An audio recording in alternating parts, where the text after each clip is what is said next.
A falta de chuva nos campos do Rio Grande do Sul agrava os problemas. As principais culturas de verão, a soja e o milho, são prejudicadas pela estiagem. A situação deve reduzir a produção brasileira de grãos. Acompanhe na reportagem de Annelise Nicolodi. Mais resistente ao calor e à baixa umidade, a soja ainda não sentiu tanto os reflexos da falta de chuva. Nas lavouras onde a tecnologia empregada foi menor, aí sim já se tem perdas na produtividade. Quanto à soja, a do cedo tem alguma perda, ou bastante perda, mas não dá para avaliar agora. Tá?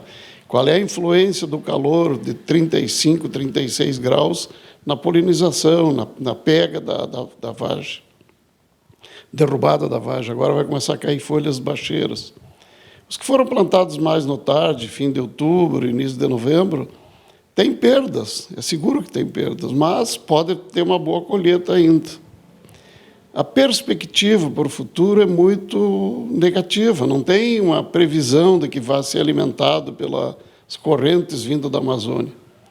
A chuva está entrando, entra pelo Uruguai, vem na divisa do Brasil, um pouquinho adiante, e passa pelo norte da Argentina e vai cair lá na Mato Grosso do Sul. Então, o pior é essa perspectiva não do futuro. Tem previsão para amanhã, pode mudar, não mudar tudo, porque alguns vão pegar, outros não vão pegar essa chuva. Tá? Então, a perspectiva não é fácil.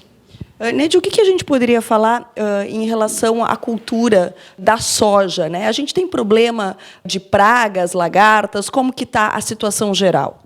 Não, está começando, não tem ambiente nem para a emergência dessas lagartas e fede-fede. Parece que Tamanduá surgiu alguma coisinha a semana. As batidas é uma ou duas lagartas, é pouca, mas é que a soja não desenvolveu. Tá? Felizmente não está tendo um surto grande na nossa região por enquanto, mas já se matou lagarta em níveis baixos, está se matando porque a soja está baixinha, né? Então não dá para deixar comer nada, tá? Mas o surto não é, aqui na nossa região não é elevado. É mais uma questão de monitoramento. Monitoramento e ir fazendo à medida que vai aparecendo, né? Para não deixar evoluir muito. O mesmo acontece com a ferrugem.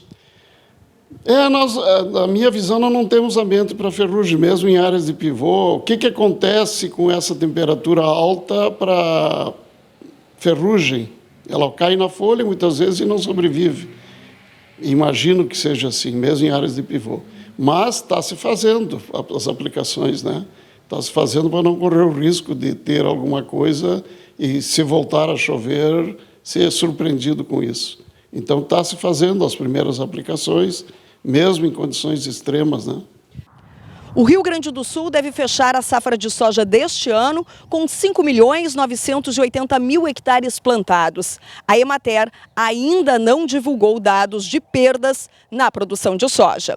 Do Rio Grande do Sul, Annelise Nicolodi.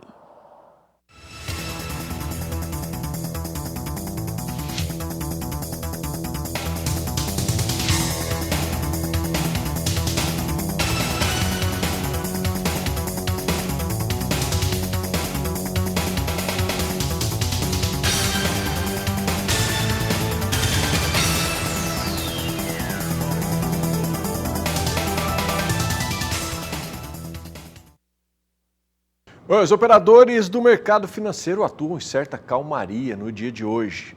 O cenário é de dólar avançando frente ao real e de bolsa recuando.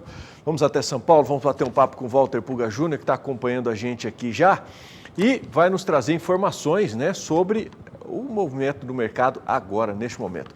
Puga, o que você destaca para a gente aí? Eu agora há pouco estava dando uma sapiada aqui, vi que o dólar chegou aí ao patamar de 4,7 e a Bolsa já voltou a 115 mil pontos. Esse deve ser um dia, todo hoje deverá ser com essa variação? Boa tarde. Boa tarde a você, boa tarde a todos. Olha, nós esperávamos, na verdade, que a Bolsa tivesse uma recuperação maior, mas não é o que está ocorrendo, não. Por que isso ocorre, né? Há uma tendência de seguir o mercado internacional, então a nossa Bolsa deveria ter uma alta, assim como as outras bolsas do mundo. Mas, embora o mercado, os operadores de mercado tentam seguir, né, outras bolsas do mundo, o fato é que nós tivemos aí alguns números ruins divulgados no Brasil, né?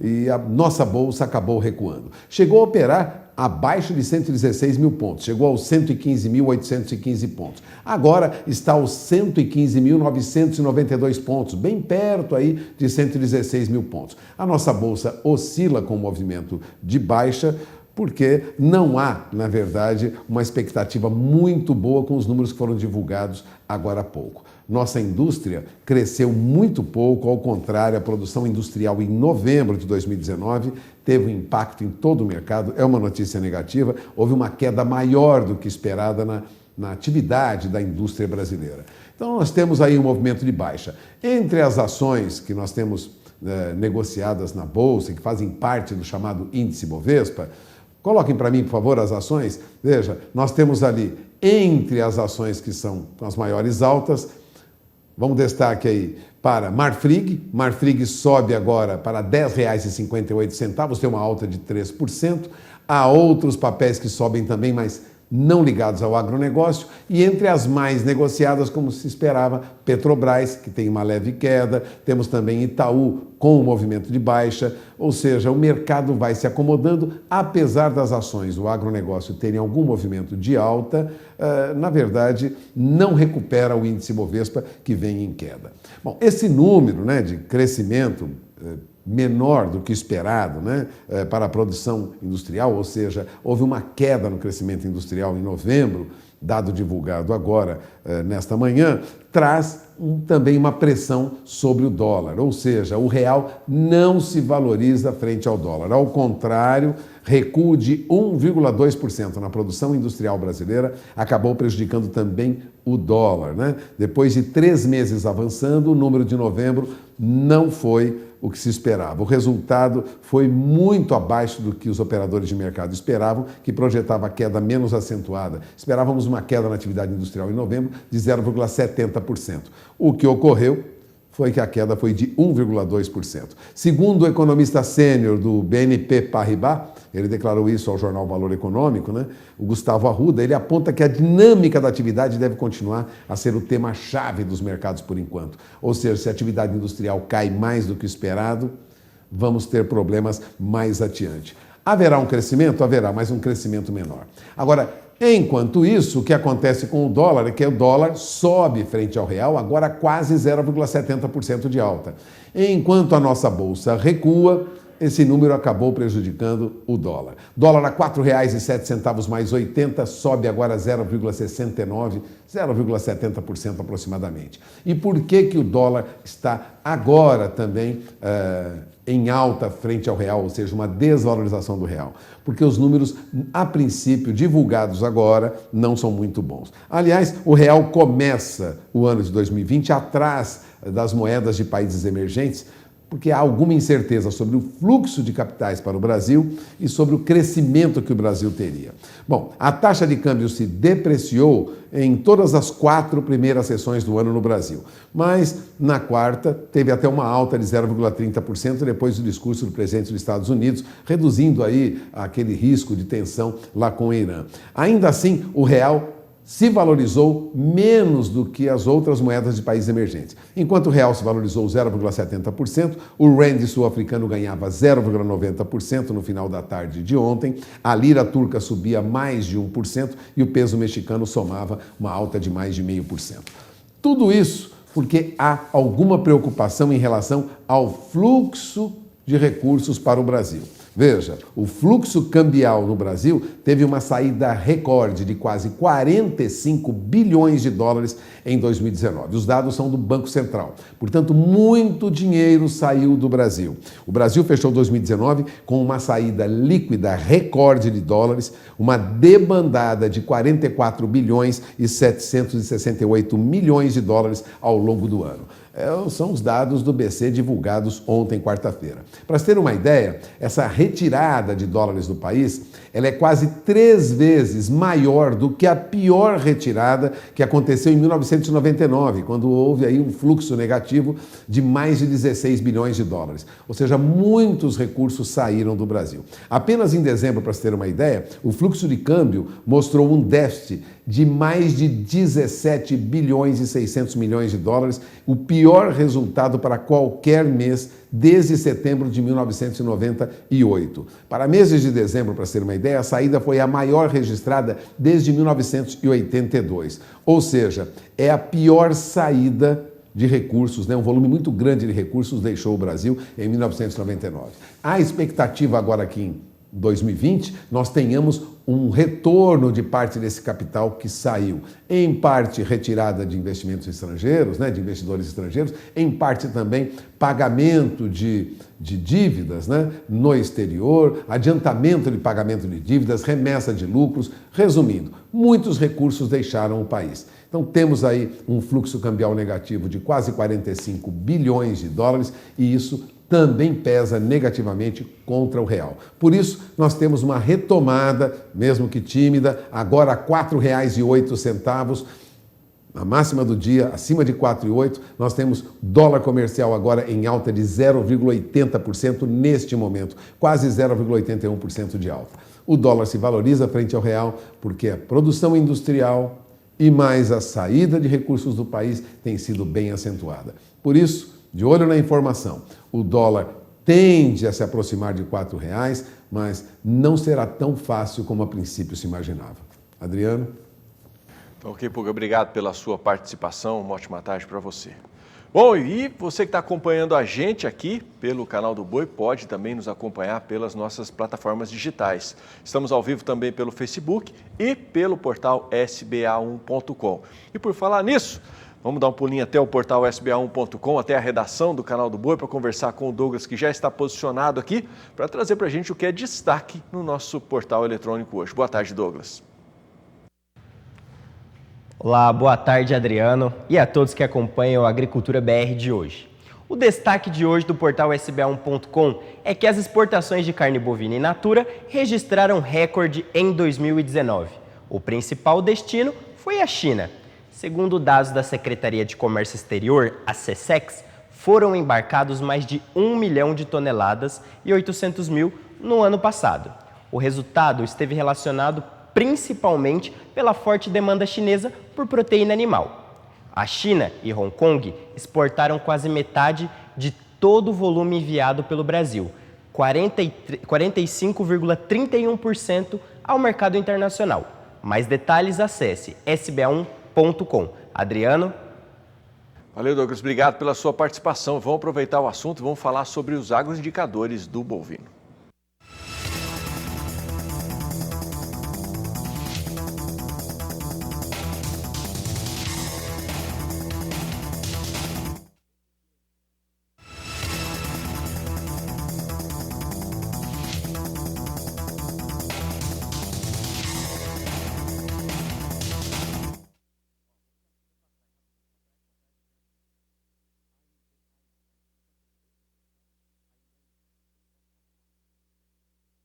Bom, alô produtores de soja, hoje eu quero falar sobre o encerramento do Clube do Refúgio 2018-2019.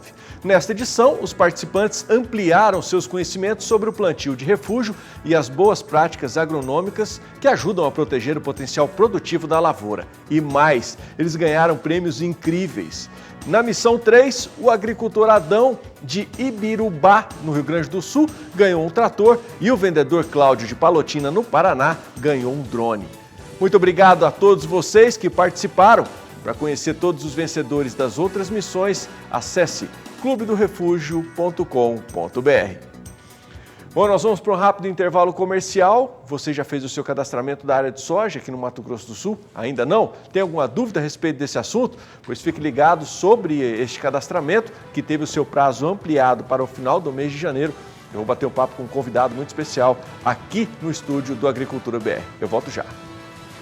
Bom, estamos de volta e se você acompanha o Agricultura BR diariamente, você vai lembrar que no começo da semana nós falamos aqui sobre uma resolução conjunta da Semagro, que é a Secretaria de Estado de Meio Ambiente, Desenvolvimento Econômico, Produção e Agricultura Familiar aqui de Mato Grosso do Sul e da Agência de Defesa Sanitária Animal e Vegetal, o IAGRO, que prorrogou o prazo limite para o cadastramento das áreas de soja 2019-2020 aqui no estado.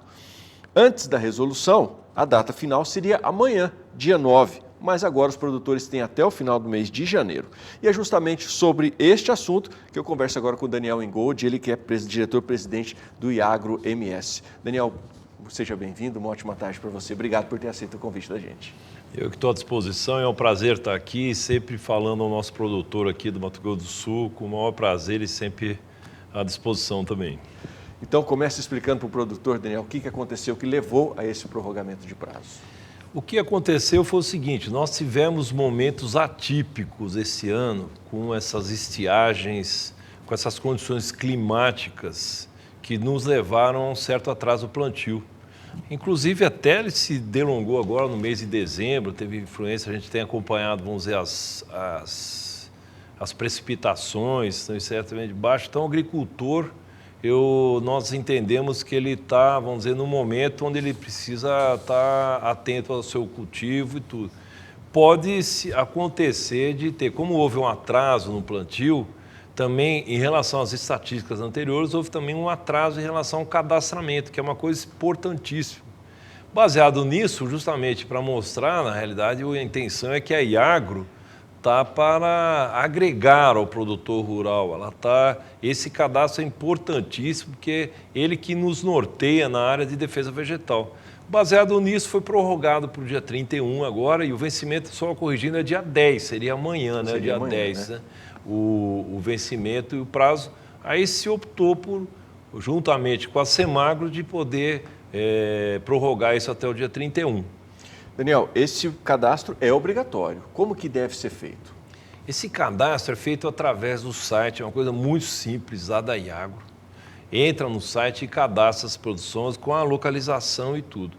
Hoje nós temos, só para trazer um pouco de números, nós estamos hoje com 73,8% dos cadastros já realizados, o que já é uma quantia razoável. Então, eu acredito, como teve plantio que foi feito até o limite, que seria dia 31 de dezembro, entendeu? Então, eu acredito que nós vamos ter sucesso no cadastramento de acima de 99%, que essa que é a ideia que o Mato Grosso do Sul tem se destacado em relação a isso.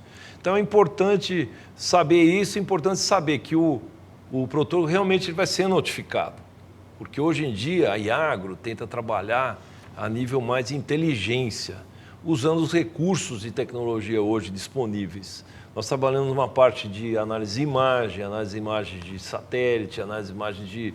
Enfim, uma série de tecnologias que a gente está colocando isso e alinhando para nós termos eficiências a nível da agência da Iagro. Então não é o nosso objetivo notificar, só que em detrimento, vamos dizer, de uma defesa vegetal muito bem feito, é baseado, então serão notificados com certeza aqueles que não tiverem o cadastramento em ordem. Esse cadastramento deve ser feito independente do tamanho da área cultivada? Independente do tamanho de área cultivada, tem que ser 100% onde tiver plantio tem que ser feito o cadastramento. E o que acontece com quem não fizer? Ele é notificado e é feita uma vistoria no local, entendeu? Para verificar se não houve plantio fora de época, se não houve desrespeito aos calendários de plantio, que são importantíssimos no nosso estado, para a defesa vegetal propriamente dita. Então, ele vai sofrer as sanções não só da notificação, como vai ser feita uma vigilância sanitária e vegetal em cima disso para poder resolver essa questão. Daniel, como que é feita essa fiscalização? Fiscalização é feita através de vigilância. É o nosso técnico que vai lá e vai na propriedade e verifica tudo, ele já vai munido de todos, os nossos técnicos hoje em dia não trabalham mais sem um planejamento pré-estabelecido, então ele vai na determinada região, ele vai cobrir vários setores. Dentre esses estão aqueles que, vamos dizer, efetivamente, às vezes deixaram de plantar, então deixaram de cadastrar, que vão ser vistoriados e feito todo o procedimento normal. Do ponto de vista da questão fitossanitária, esse cadastramento é fundamental. Pela quantidade de produtores que já fizeram o seu cadastro, você acredita que o produtor realmente está consciente?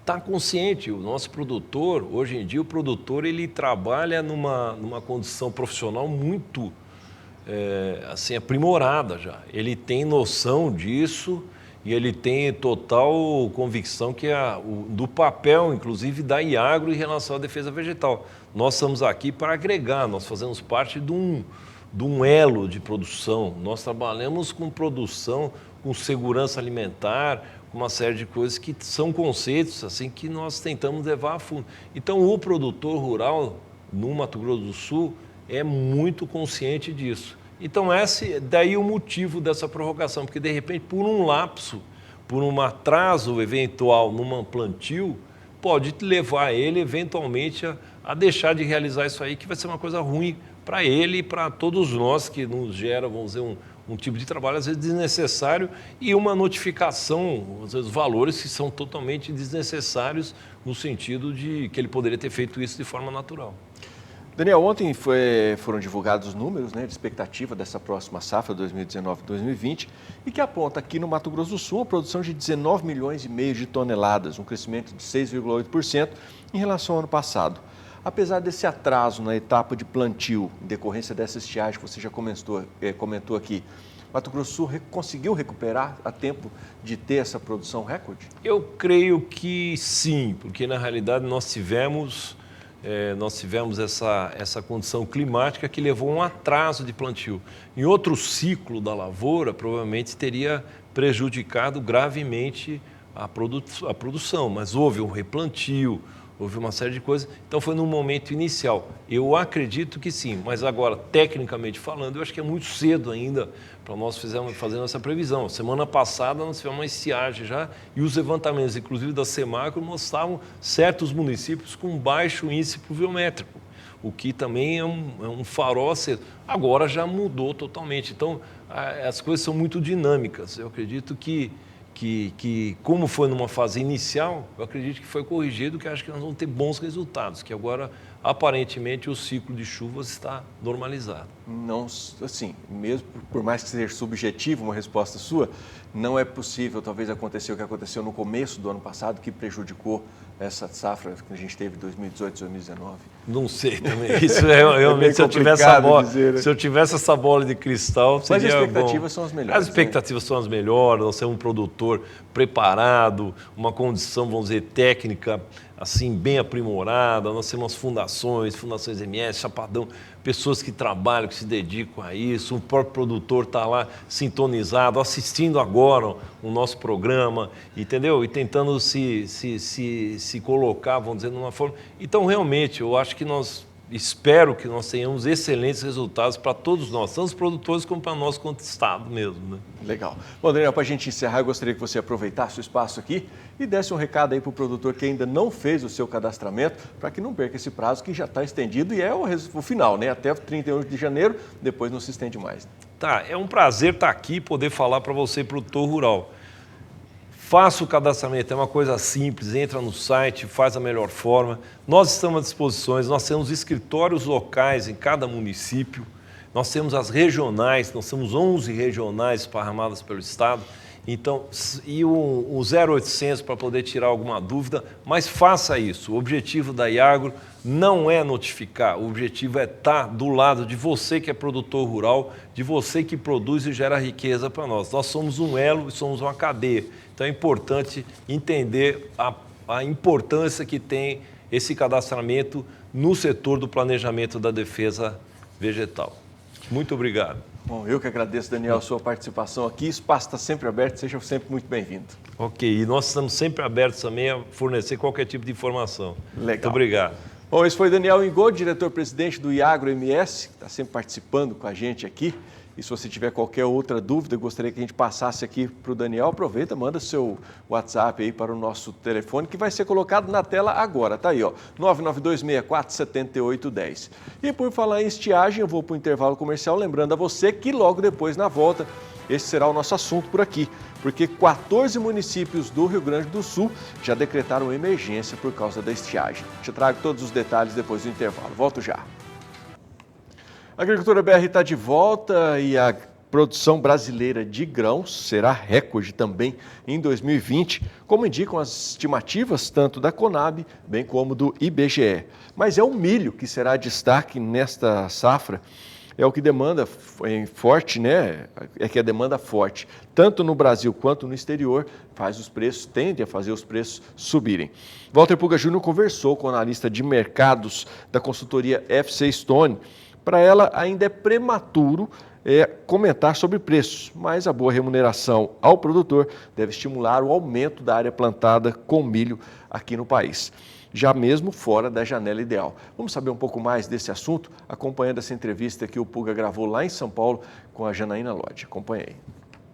Ana Luísa, é um prazer conversar com você, que está em Campinas, na sede da FC Stone, mas vamos falar sobre o assunto do dia, que é, na verdade, o milho, né? O carro-chefe da nossa produção de grãos é a soja, mas o milho parece que estará aí em destaque este ano por conta de preço e uma ainda desconhecida capacidade de produção no Brasil. A pergunta é, nós vamos produzir mesmo, nas estimativas da FC Stone, menos de 100 milhões de toneladas, abaixo do que fizemos no ano passado? A gente realmente está estimando aí uma produção um pouco menor para a safra 19 e 20. Nossa estimativa está um pouco abaixo de 99 milhões de toneladas, inferior aí ao ciclo anterior, porque a gente está esperando um pouquinho de quebra na primeira safra. A gente reduziu nossa estimativa de safra no relatório de janeiro agora, com a produção caindo 3,4% em relação ao número de dezembro, ficando aí em 25,75 milhões de toneladas no verão. E essa queda ela foi motivada aí pelos problemas que o Rio Grande do Sul enfrentou, né, com o clima em dezembro. O estado teve regiões aí com temperaturas muito elevadas, com chuvas muito irregulares, e a gente acabou cortando a estimativa de produção do milho em 20% no Rio Grande do Sul. Para a safrinha, a gente está com uma estimativa aí um pouco menor de produção em relação aí à safra passada, apesar de a gente estar estimando um crescimento de área de 2%. Essa produção menor, né, ela ocorreria por causa de um rendimento um pouco menor, porque esse ano a gente teve alguns atrasos na soja, então a preocupação aí de que o milho possa ser plantado mais tarde, e para a safrinha a gente tem um risco climático aí bem mais elevado, né, as chuvas aí elas começam a cessar aí em grande parte do Brasil já no final de abril, em maio, então tem um risco maior. Agora, a perspectiva é de que nós tenhamos uma safra menor, como você disse, por conta principalmente da primeira safra, mas nós teremos uma outra safra, a segunda safra, que se estima aí até 71 milhões de toneladas. Há estimativas de que podemos chegar a números maiores, mas ainda é muito arriscado esperar uma segunda safra acima de 70 milhões de toneladas? A segunda safra, né, ainda pode sofrer aí mudanças significativas nos números. O produtor pode acabar aumentando mais ainda a área plantada, num contexto aí de preços mais elevados do milho, de demanda aquecida, mesmo num período mais arriscado. E, além disso, o clima, se o clima ajudar, a gente tiver um clima excelente, a gente pode ver produtividade surpreendendo aí, a gente pode acabar tendo uma produção maior do que o estimado atualmente, mas ainda é cedo, né, a gente nem começou a plantar a safrinha ainda, então a colheita no Mato Grosso está começando agora, e em breve, aí, nos próximos meses, a gente vai ter uma ideia melhor do que vai ser a safrinha de 2020.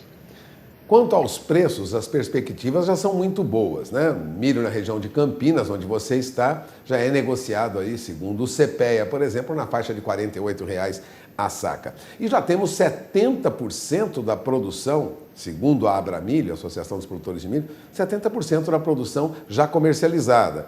Ou seja, normalmente 40%, 50%, agora estamos com 70% da produção comercializada.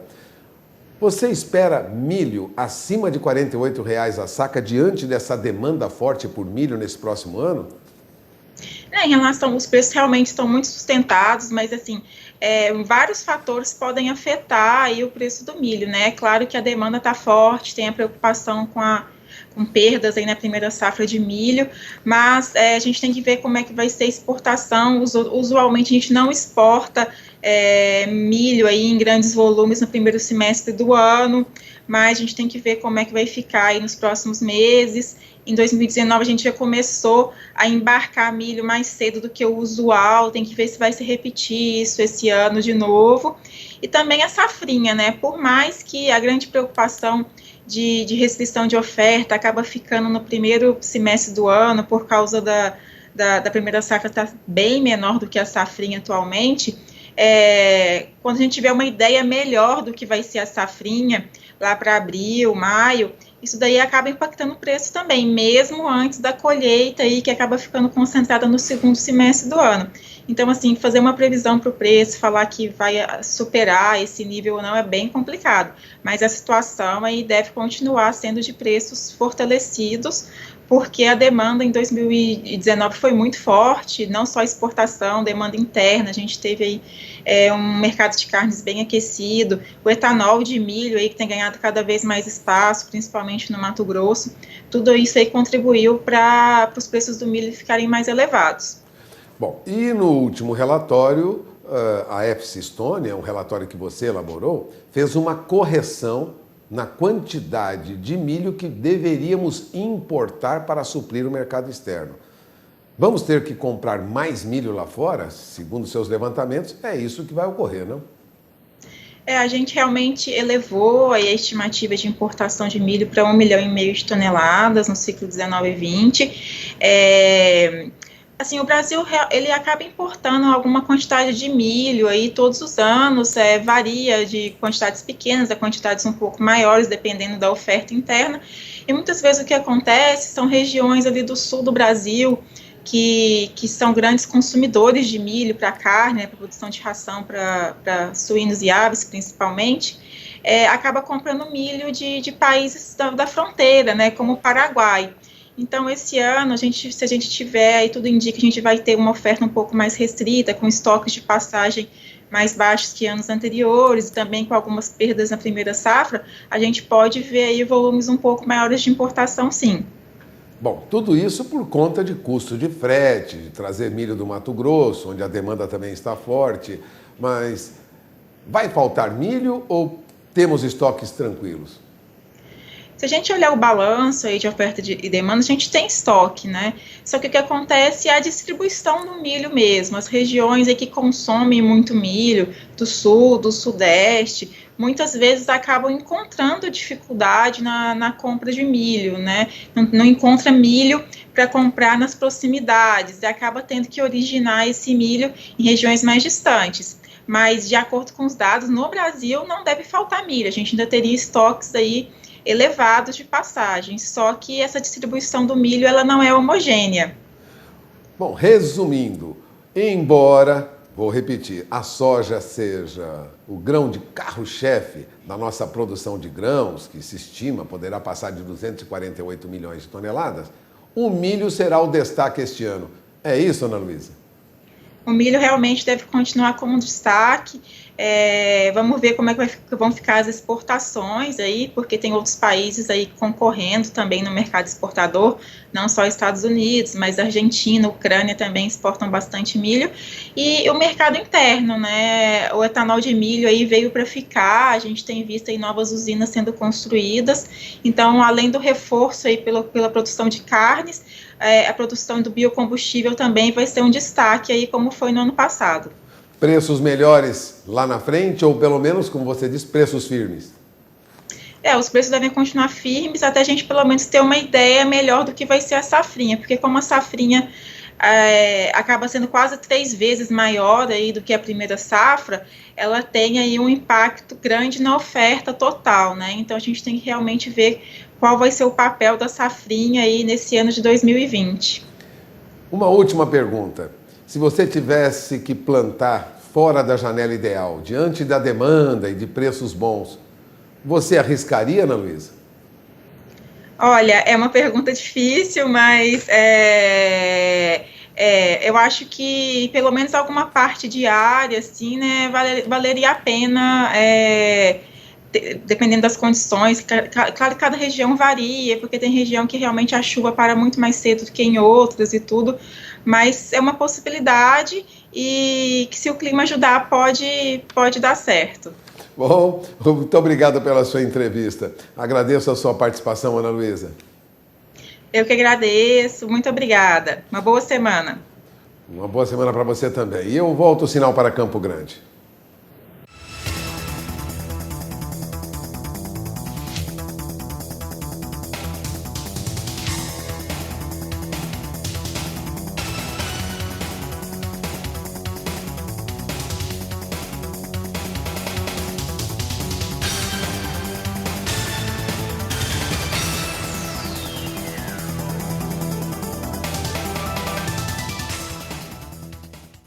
Hora de mais um intervalo comercial aqui no Agricultura BR. Logo depois, no próximo bloco, nós vamos falar sobre o mercado do café. Mas antes do intervalo, você fica aí com a participação de uma grande empresa parceira aqui do Canal do Boi, que é a CSJ. Vai apresentar para você aí uma mini fábrica de ração que faz toda a diferença na produtividade do seu negócio. Acompanhe aí.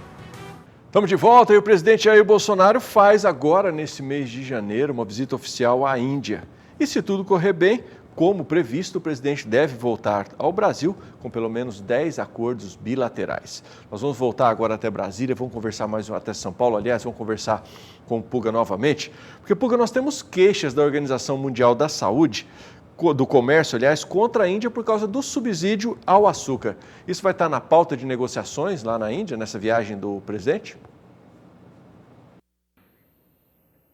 Olha, deve fazer parte sim. Aliás, é um tema muito sensível, vamos dizer assim, no relacionamento bilateral entre Índia e Brasil, né? O ministro de Minas e Energia, que fará parte dessa comitiva que acompanha o presidente Jair Bolsonaro à Índia, deve assinar pelo menos um documento iniciando entendimentos no setor sucroalcooleiro, já que o Brasil, neste momento, contesta lá na Organização Mundial de Comércio os subsídios dados pela Índia aos seus produtores de açúcar, né? E acusa, lógico, a Índia, o Brasil acusa a Índia de distorcer o mercado internacional com esses incentivos. Bom, o objetivo dessa aproximação do governo brasileiro, quando falamos no setor sucroalcooleiro, é de ter uma agenda, vamos dizer, positiva, vamos dizer assim, né? Para se contrapor aí a esse contencioso na OMC. Agora, isso não ocorre já, apenas abre as portas, porque uma missão da UNIGA, da União da Indústria de Cana-de-Açúcar, que é a maior associação representativa do setor, vai dar sequência às conversas que foram iniciadas agora no mês de fevereiro, né? Na avaliação de assessores do presidente Jair Bolsonaro, pode-se abrir uma oportunidade aí até para exportar tecnologia e maquinário para a Índia, que se impôs aí. A Índia se impôs como meta fazer uma mistura de etanol à gasolina de até 10%, o que deve ocorrer rapidamente, indo até 2022. Além de dar vazão aos combustíveis renováveis produzidos no Brasil, é um interesse do Brasil exportar também, né, para diferentes países do mundo, a expectativa é que, no médio prazo, haverá um mercado indiano de etanol que possa servir, eventualmente, como válvula de escape para que os produtores de lá, de açúcar, possam viver sem os subsídios concedidos pelo governo. Resumindo, se ocorrer um incentivo para que lá na Índia haja utilização de etanol como combustível misturado à gasolina e parte desse etanol socorra, né, as usinas da Índia, quando os preços do açúcar estiverem muito baixos, né, ela teria uma opção. Hoje a Índia não tem praticamente essa opção. Então, é objetivo do nosso governo e dos empresários do setor sucroalcooleiro do Brasil, da União da Indústria de Cana-de-Açúcar, incentivar a produção de etanol lá. Caso contrário, a Índia inunda, vamos dizer assim, o mercado com açúcar quando os preços estão mais baixos. Então, este é um assunto delicado e o governo brasileiro tenta, de alguma maneira, abrir as portas para estabelecer uma negociação. Agora, o que quer a ministra Tereza Cristina, da Agricultura, que também faz parte desta comitiva que vai à Índia agora? As frentes de negociação tocadas pela ministra Tereza Cristina envolvem a abertura de mercado para cítricos, em geral, né, e para abacate brasileiro, bem como algum procedimento aí para facilitar a exportação de couro para a Índia. Então, temos aí, no que diz respeito a agronegócio, perspectivas de abertura para negociações sobre açúcar, questões que já levamos ao OMC, muito delicadas, e também a possibilidade de enviar produtos cítricos, né, de citricultura e abacates brasileiros e exportação de couro. Agora, a Índia é um grande mercado para o Brasil. Para se ter uma ideia, olha, os principais produtos exportados pelo Brasil para a Índia no ano passado foi óleo de soja, 268 milhões de dólares, né? Açúcares, nós exportamos 230 milhões de dólares para a Índia em açúcar. Algodão, exportamos 66 milhões de dólares em algodão. Fora isso, exportamos também petróleo e ouro. Ou seja, a Índia é um mercado interessante para o Brasil. Agora, o que nós compramos da Índia? É importante ressaltar isso. Compramos petróleo também, quer dizer, há uma troca aí de produtos, inseticidas, compramos medicamentos da Índia e compramos também fios de poliéster. Compramos o equivalente aí a 142 milhões de dólares em fios de poliéster. Também compramos produtos orgânicos, né? Tiocompostos orgânicos. São produtos que são importados pelo Brasil da Índia. Ou seja, a relação com a Índia, ela existe, uma relação comercial saudável, mas é preciso avançar. E esta é uma oportunidade que o governo pretende não perder. Agora, interesse mesmo é para quem trabalha com açúcar e álcool. Afinal, a Índia tem sido um grande problema, não só para o Brasil, para países produtores de açúcar, né, no mundo, já que quando a Índia produz, ela realmente vende, né, a preços mais baratos, com subsídio e tal, a preços baixos, muito açúcar no mercado internacional, e isso prejudica diretamente outros países produtores, entre eles o Brasil. São questões delicadas, mas há acordos que estão sendo feitos na área tributária, com Receita Federal, com a área previdenciária, junto ao governo indiano, que, de certo modo, já mostram um fortalecimento na relação entre o Brasil e a Índia.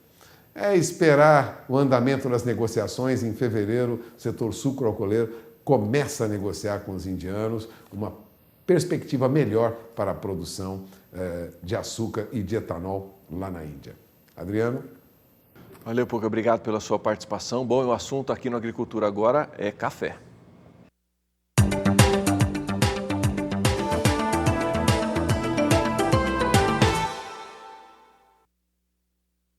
A Organização Mundial do Café, a Organização Internacional do Café, a OIC, elevou sua projeção de déficit global de café na temporada 2019-2020 para 626 mil sacas de 60 quilos, de 502 mil anteriormente, segundo o relatório mensal. A produção global deve cair 0,9% para 168 milhões 710 mil sacas, enquanto o consumo deve crescer 0,7% para mais de 169 milhões de sacas, disse a OIC nas novas previsões. O grupo manteve sua estimativa de um excedente de oferta global de 3 milhões 660 mil sacas na temporada anterior, 2018-2019. Bom, e para explicar melhor esses números e como o déficit pode afetar o mercado e o produtor, eu converso agora com o analista de mercado do escritório Carvalhais, o Eduardo Carvalhais. Boa tarde, Eduardo. Bom, boa tarde, Adriano. Esses números da OIC, aumentando um pouco o déficit global, são números difíceis de se falar alguma coisa sobre eles. Que há um déficit global parece claro.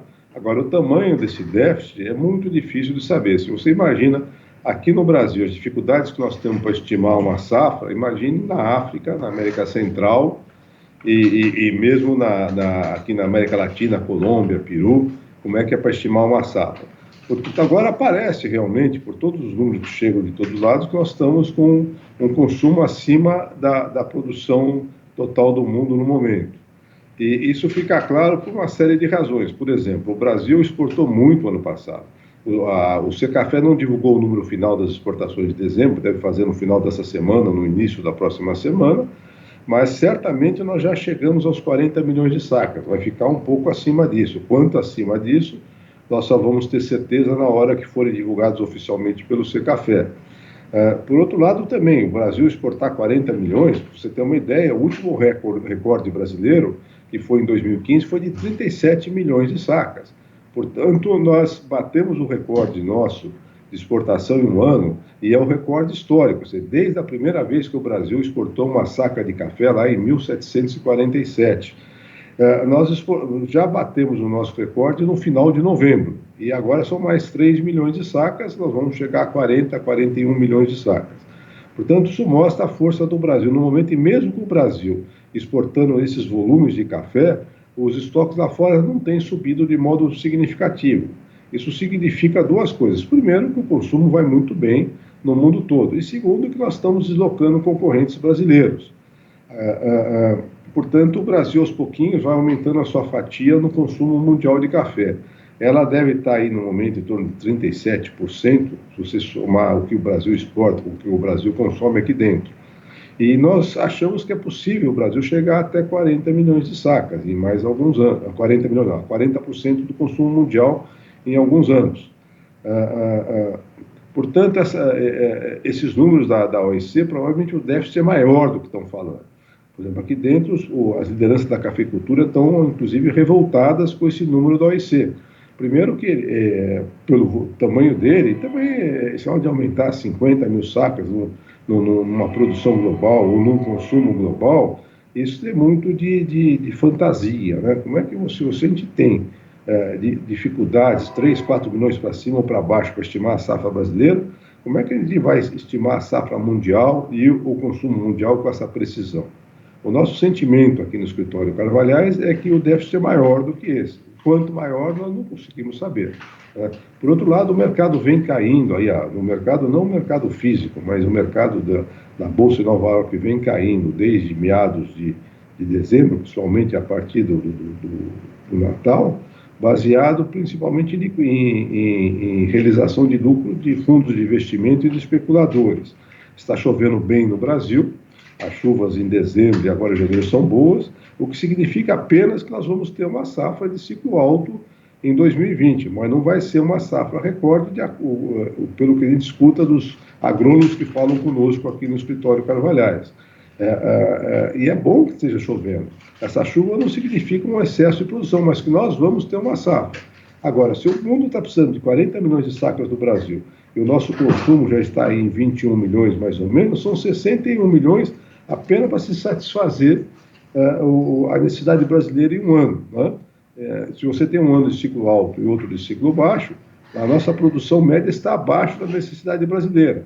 E isso é que refletiu essa alta aí levou a essa alta que nós tivemos nos 2 últimos meses do ano, principalmente em final de outubro e novembro. E nós achamos que isso vai refletir novamente mais à frente. Ter certeza, ter uma bola de cristal, nós não temos. Mas não existe razão no mercado físico, nos fundamentos, para essa baixa que nós tivemos nesse final de ano. Eduardo, nos últimos meses de 2019 houve uma alta no preço do café. Essa melhora é esperada também para os próximos meses? Bom, é que o Brasil vai ter que embarcar muito café nesses meses agora, janeiro, fevereiro, março, abril e maio, e depende para esses embarques da safra 2019. E você falando com os cafeicultores, você falando com as cooperativas, todo mundo fala que os estoques são muito baixos, os estoques em mão do produtor de café nessa época do ano. Existe algum estoque na mão dos exportadores, que vão para cumprir uma parte desses embarques, então vai haver muita necessidade de compra nesses próximos 3, 4 meses, tanto para exportação como para o consumo interno. Isso deve ajudar os preços a se manterem e até subirem um pouco. Mas eu repito, sempre que há um movimento de alta em Nova York, há um movimento de alta no mercado interno, o produtor deve aproveitar e vender alguma coisa, porque ninguém pode ter certeza, nesse mundo de hoje, com as mudanças muito rápidas, o que vai acontecer com o preço de café. Mas eu diria que a tendência maior é do preço melhorar do que o preço cair muito, sabe? Porque há necessidade de compra, sim, tanto por parte da exportação, como por parte do consumo interno. E a nova safra, por melhor que ela seja, e ela vai ser menor que a 2018, pelo que nos indicam os agrônomos, ela só começa a entrar devagar a partir de maio. O café arábica, que é o forte do Brasil, só começa a chegar na mão dos exportadores a partir de junho, mas principalmente julho e agosto. Portanto, o que resta dessa safra de 2019 ainda vai ser bastante disputado. Isso é que eu posso falar no momento. Obrigado, Eduardo, pela sua participação aqui no Agricultura BR. Bom, vamos aproveitar que nós estamos falando sobre este assunto e vamos ver como é que está a cotação do café em Minas Gerais.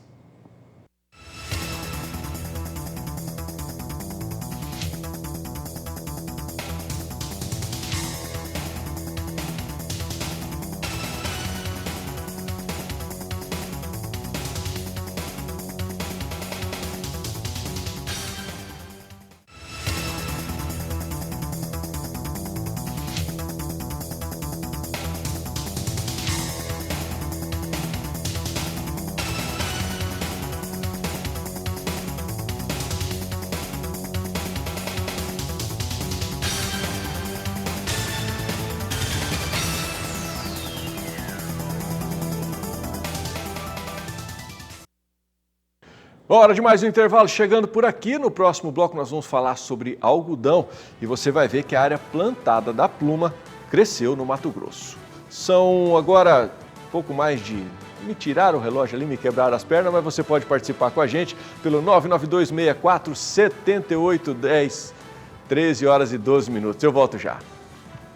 Bom, estou de volta e a gente fala sobre algodão agora. A cotonicultura de Mato Grosso teve um incremento aí em 2019 de 40,71% na área da pluma plantada por lá. Quem vai trazer mais informações para a gente é o Valdir Pacheco.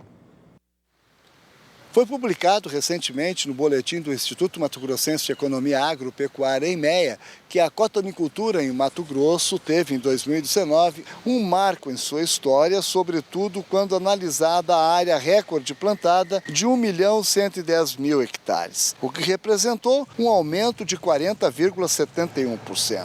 Outro recorde foi a produção de algodão em caroço da safra 2018-2019, com 4.790.000 toneladas, conforme aponta o estudo. De acordo com o IMEA, o aumento da área foi reflexo de preços favoráveis obtidos pela pluma na safra anterior. Também denota o maior investimento do produtor na atividade a cada ano no estado. De acordo com a Associação dos Produtores de Algodão de Mato Grosso, os preços internacionais do produto não estejam satisfatórios no momento, em virtude de uma maior oferta do produto. O cotonicultor do estado tem se empenhado para angariar cada vez mais mercado e para não correr risco de perder o que já foi conquistado. Deve trabalhar para manter a mesma área de produção na próxima safra. O boletim do IMEA ainda informa que, com uma maior área e com maior desenvolvimento da cultura durante o ano, as cotações da pluma em Mato Grosso encerraram a última semana de dezembro com uma média de R$ 88,42 arroba, o que representa uma retração de 11% quando comparado ao mesmo período de 2018.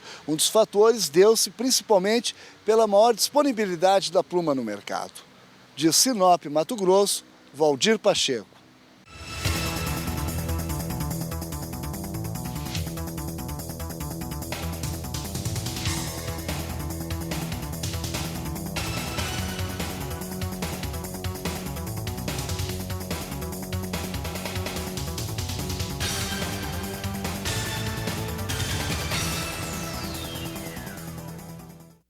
Vamos falar sobre arroz agora. De acordo com o levantamento do CPEA, o cenário de oferta e demanda de arroz no Brasil sinaliza para a menor disponibilidade interna observada desde 1984-85, de 12,1 milhão de toneladas, podendo chegar a um dos mais baixos estoques de passagem, de 437.800 toneladas em fevereiro de 2021. Quanto ao consumo interno, segue em queda no Brasil, fator que a médio prazo deve pressionar as cotações. Segundo dados da equipe de custos agrícolas do CPEA, em relatório divulgado em setembro do ano passado, nos últimos 10 anos safras, o patrimônio investido na produção de arroz no Rio Grande do Sul não foi remunerado. Assim, para a temporada 2019-2020, é esperada a menor área de semeio desde o primeiro registro da Conab, a Companhia Nacional de Abastecimento, de 1.670.000 hectares. Ainda segundo a companhia, dados de dezembro de 2019 indicam a produção brasileira de 10,52 milhões de toneladas de arroz em casca na de 2019, aliás, de 2019-2020, 0,6% maior que a da temporada anterior. A produtividade média foi estimada em 6,27 toneladas por hectare de arroz em casca, um aumento de 1,8%. Frente à safra 2018-2019. E vamos aproveitar que nós estamos falando de arroz e vamos saber agora sobre a cotação do arroz.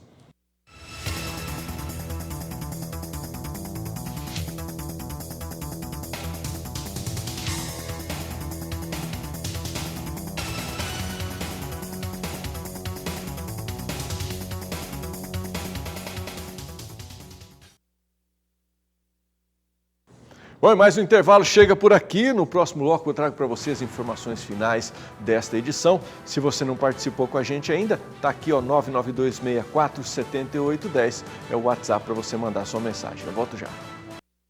Bom, te convido agora para a gente acompanhar uma matéria que mostra como o cooperativismo entre famílias produtoras de Minas Gerais tem alavancado a agricultura familiar no estado. Acompanhe aí.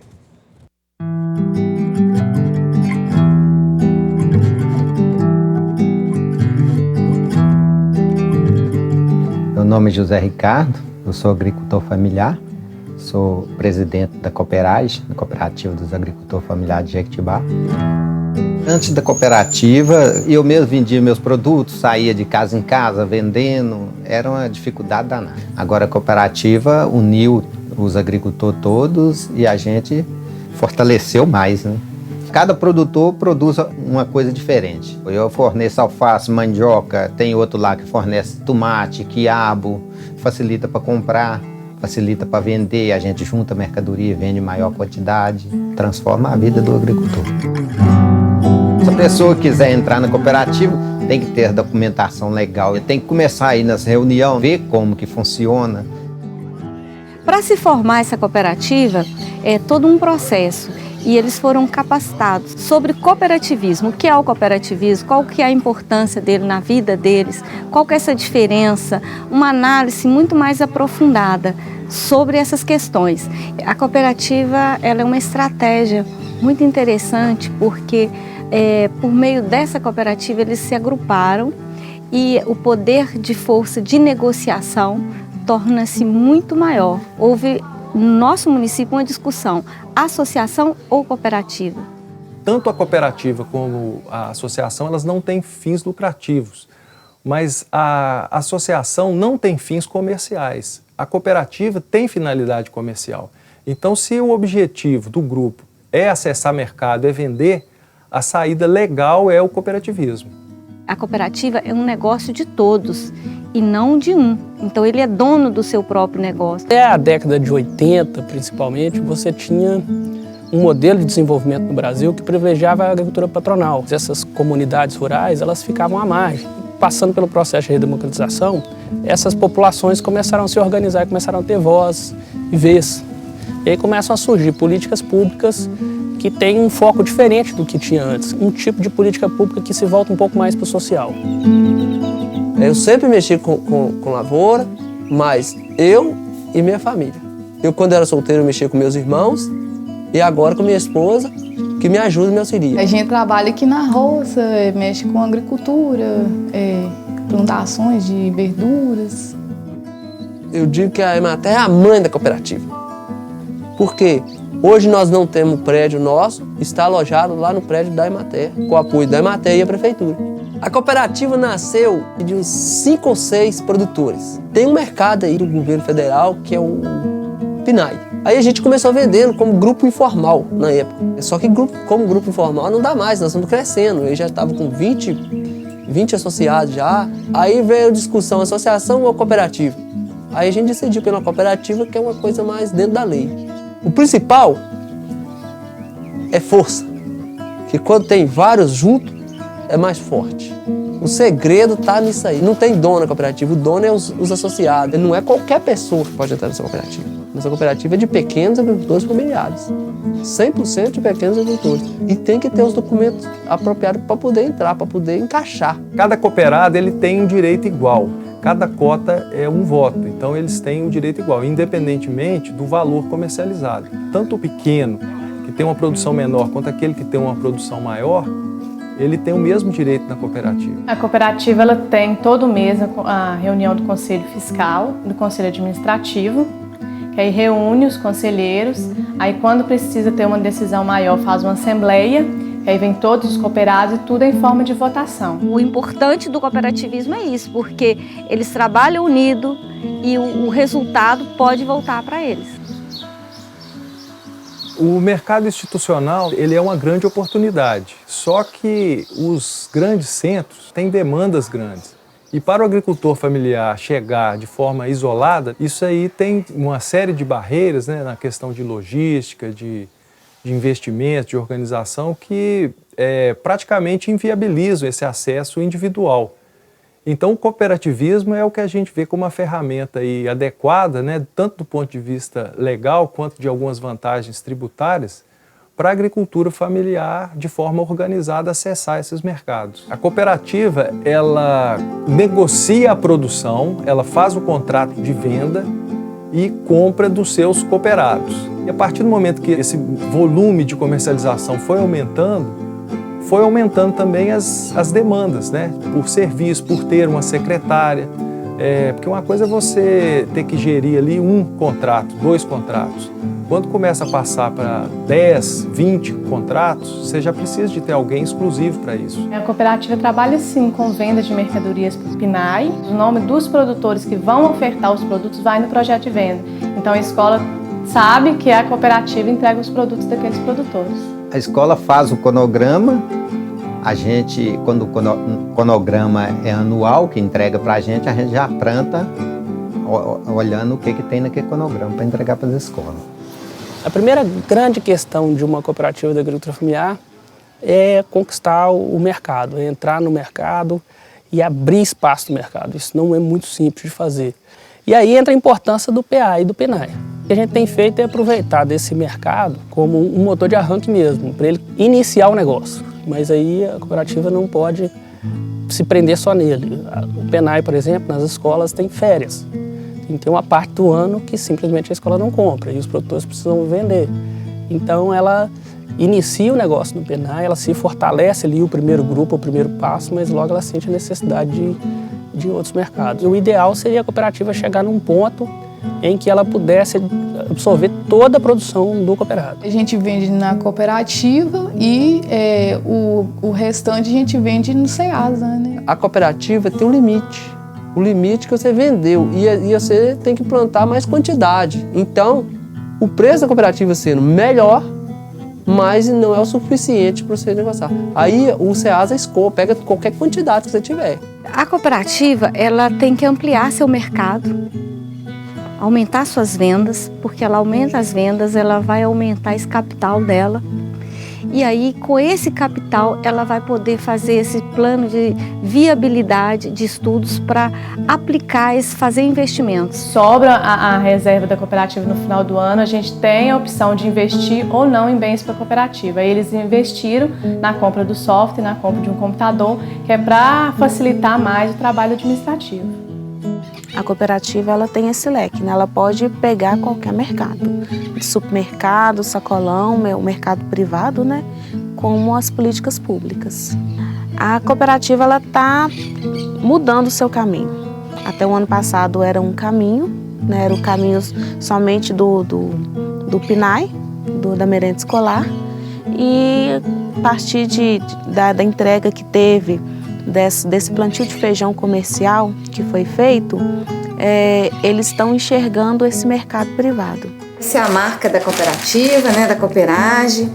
Feijão que está no mercado seus aí, vendido para Belo Horizonte, né? Tá de primeiro, viu? Tá de primeiro. O feijão foi um chamamento público que ocorreu no ano passado, para ser entregue esse ano. Aí a gente assinou o contrato no final do ano. Aí assim que nós colhemos o feijão, nós levamos para a beneficiadora, embalamos, entregamos a primeira remessa de 17,5 toneladas. Foi entregue lá no galpão da prefeitura e depois teve a segunda entrega de 16 toneladas e 655 quilos. O produtor já plantou o feijão sabendo que a gente já iria entregar ele para a prefeitura, que já foi tudo um planejamento. O caminho para a agricultura familiar é estar unido, né? E quando se fala em união com o objetivo de comercialização, o cooperativismo é que é a saída.